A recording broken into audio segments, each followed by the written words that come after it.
Breaking news अवां share कंदा रहूं। हैदराबाद जे नई पुलवारे इलाइक़े में अणसुञातल शख्स जो लाश हथायो आहे। इलाइक़े वासियुनि किचरे जे ढेर ते लाश ॾिसी पुलिस खे इतलाह कयो। फोर्ट पुलिस ॿुधायो वञे पियो त फोर्ट पुलिस लाश खणाए अस्पताल मुंतकिल कयो, जंहिं जी सुञाणप न थी सघी आहे।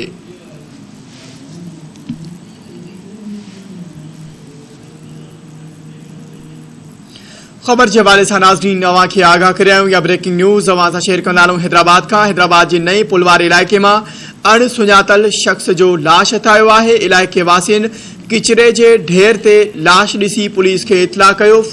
फोर्ट पुलिस लाश खणाए अस्पताल मुंतकिल कयो, जंहिं जी सुञाणप न थी सघी आहे। नथूराम असां सां लाइन ते मौजूद आहे। हैदराबाद खां तफ़सील मालूम कंदासीं। जी नथूराम, अपडेट कजो, वधीक छा तफ़सील आहिनि? जी बिल्कुल, हैदराबाद के फोर्ट फायर में नए पुलवारे इलाके में अब्दुल शख्स जो लाश है, इस में पुलिस पहुंची। लाश टेबल में वही पर हैदराबाद लाश की तारीख 45 साल के शख्स जो लगी रहो है। राबो करण से सचो कोर्ट नईम चंडे ॿुधायो त इलाइक़े वासियुनि तुलसीदास पंप फिलिंग स्टेशन वटि कचरे के ढेर से लाश ॾिसी पुलिस खे ॾिनो। पोती जी सुञाणप न थी सघी। नथूराम, अपडेट करण लाइ अवां जी वॾी महिरबानी।